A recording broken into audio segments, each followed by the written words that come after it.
m'appelle Patrick Norguet, je suis designer industriel. Le mot industrie est important pour moi. Je travaille à Paris, j'ai un studio de design à Paris. On est une petite équipe d'une dizaine de personnes. On reste des artisans et je tiens vraiment à garder cette approche artisanale de ce métier. Parce que dessiner un produit en 2014 nécessite beaucoup de temps et beaucoup de recherche et de réflexion. Et voilà, il faut du temps, donc la dimension artisanale est intéressante dans cette approche. Et on travaille avec différentes problématiques de marques et puis aussi de produits pour essayer d'amener des réponses à des solutions, qu'elles soient commerciales, marketing ou industrielles, et d'essayer de trouver de l'innovation à travers toutes ces questions et ces réponses.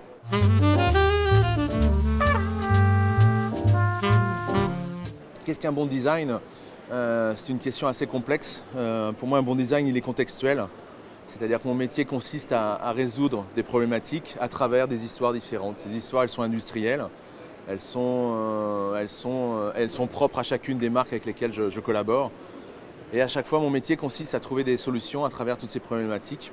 Et je pense qu'un bon design de nos jours, c'est une alchimie entre l'innovation, la création, la singularité, le prix, l'intelligence du projet, la pertinence des matériaux, pour qu'au final, un client, consommateur, parce que ça reste une industrie, puisse acheter un produit dont toutes ces valeurs sont intrinsèques et elles sont perceptibles de par la qualité du design.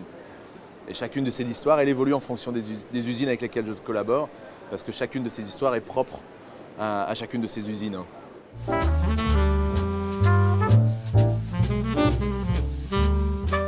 J'aime de temps en temps travailler sur l'espace et la réflexion à travers l'intérieur des espaces.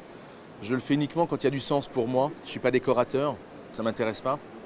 Ce qui m'intéresse, c'est vraiment de réfléchir à l'individu, à l'humain et le mettre en configuration dans un espace. Quand je dessine une chaise, c'est la même histoire. C'est comment vivre autour d'un objet à une échelle plus réduite. Et pour moi, ça va jusqu'à l'espace. Donc travailler sur Occo, ça a été ça en 2008, où il y a le fondateur de la marque Occo qui quitte un groupe important d'hôtellerie en France et qui part avec un business model, avec une nouvelle philosophie de réflexion et de pensée sur le monde de l'hôtellerie de demain. Et il me parle de son projet sur un parking, un soir, après un meeting. Et il m'annonce que le lendemain matin, il va quitter ce grand groupe et me demande de l'accompagner dans cette aventure. On est en 2008. Et donc, on va commencer à échanger tous les deux. C'est une start-up. On va commencer à réfléchir à partir de son idée, de sa philosophie, à commencer à dessiner un concept d'hôtel. On n'est pas dans la décoration, c'est une marque hôtelière. Donc, on est dans un projet évolutif et qui va ouvrir dans plusieurs villes et plusieurs capitales. Et donc, en 2008, je commence à travailler sur ce projet.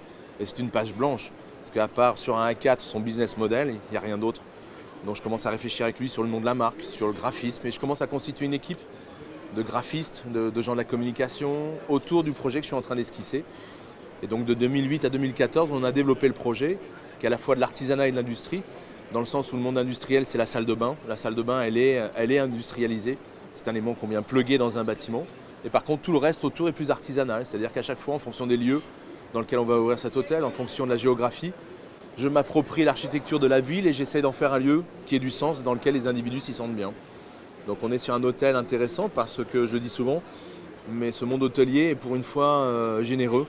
C'est-à-dire que dans le prix d'une chambre, je suis comme à la maison. C'est-à-dire que si j'ai une fringale à 2h du matin, je descends et j'ouvre les frigos et je me mets à déjeuner.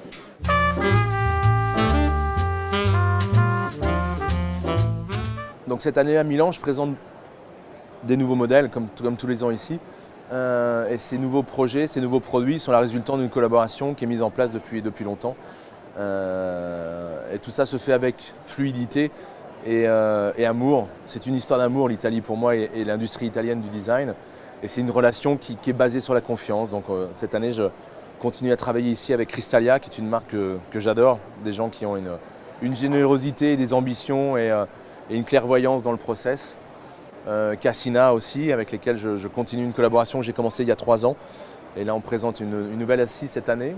C'est une marque aussi passionnante de par son histoire et son histoire du design dans l'histoire italienne. De Padova, qui est une nouvelle collaboration, qui est aussi une histoire intéressante. Je travaille aussi avec Alias, avec lesquels j'ai aussi créé une relation importante depuis 3 ans. Donc voilà, tous ces projets-là sont la résultante d'un travail très très proche entre le design et l'industrie et le design et ses entreprises.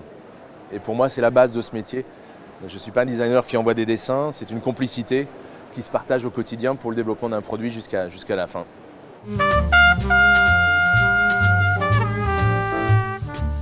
Oui, c'est une petite pie empaillée. C'est ma fille qui a 5 ans, à sa naissance, je lui ai offert une pie empaillée. Et c'est un objet qui est chargé d'affectif et qui, à mon avis, l'accompagnera jusqu'à la fin de sa vie, en tout cas la mienne. Et voilà, c'est un objet atypique. Sinon, sur le restant des objets, je ne suis pas un collectionneur. Les objets ne m'intéressent pas autour de moi.